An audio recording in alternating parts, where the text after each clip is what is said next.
nti ebyobulaleeke Victoria ne Wamala weebiri bingi. Ebyennyanja ya Tosi, Lake Victoria ya Musenyi. Ebyennyanja ebiri mu Victoria si ebiri mu Lake Wamala n'ennyanja endala. Abavubi ku nnyanja Wamala bakukkulumidde abajaasi b'ekitongole kya UPDF ekirwanyisa envuba embi ekya Fisheries Protection Unit nga bagamba nti babataddeko amateeka amakakali kw'ossa n'obukwakkulizo mu kuvuba obugenda okubalemesa omulimu gwabwe. Okukolagana n'abantu bano bwe musanze ku nnyanja eno olw'ensonga nti ebyobulaleeke Victoria ne Wamala weebiri bingi. Ebyennyanja ya Tosi, Lake Victoria ya Musenyi.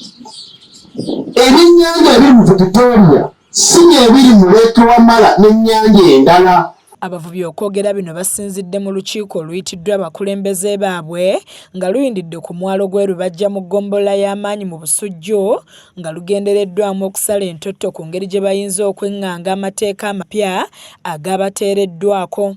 Olukiiko lwetabiddwamu abakulembeze b'abavubi, abajaasi b'ekitongole kya Fisheries Protection Unit, ababaka ba Paalamenti abakiikirira ekitundu kino ssaako n'abavubi ng'agamu ku mateeka agabateereddwako mulimu okukozesa eryato erya fuuti 28 eryakazibwako ensimba, obutimba obwa yinki 4 n'ekitundu n'amalala mangi.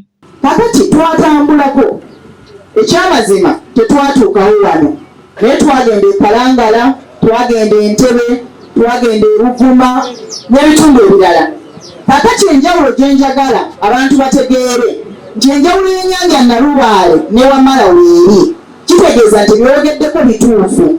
Bakama baffe nga bazze wano okukwasisa amateeka ku nnyanja, ensonga mulina okugitegeera. Abavubi bagamba nti etteeka erisinze okubanyigiriza lye ly'okukozesa eryato erya fuuti 28 nga bagamba nti eryato lino terisobola kukozesebwa ku nnyanja Wamala kuba ya Tosi ate ng'erumbibwa nnyo ekisamba. Ennyanja eyo erina ekisamba, tosobola kugendako lyato simba ng'olivubiramu.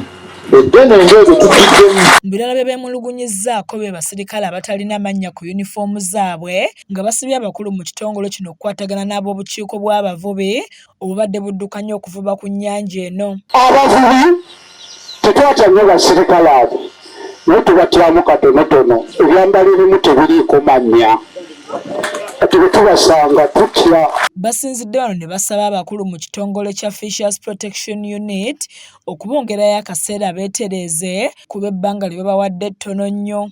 Ebisambo ebituuseeko biramye, banka zitubanja, ntekeeyo mwana musomero ngula akawunga, nsasule banka, nkyuse eryato, nkyuse obutimba, mu bbanga eryo bataata katono. Major Frank Kanzirwa nga yakulira ebikwekweto okwetoloola ennyanja zonna mu kitongole kya Fisheries Protection Unit, ensonga zaabwe azijuliza ababaka ba Paalamenti n'ategeeza nti be bayisa amateeka gano era n'abasaba okugagondera. Era biri mu Act, Fisheries and Aquaculture Act, bimuteeka mu nkola, bituli mu kuteeka mu nkola bimuyisiza, actually bimuyisiza.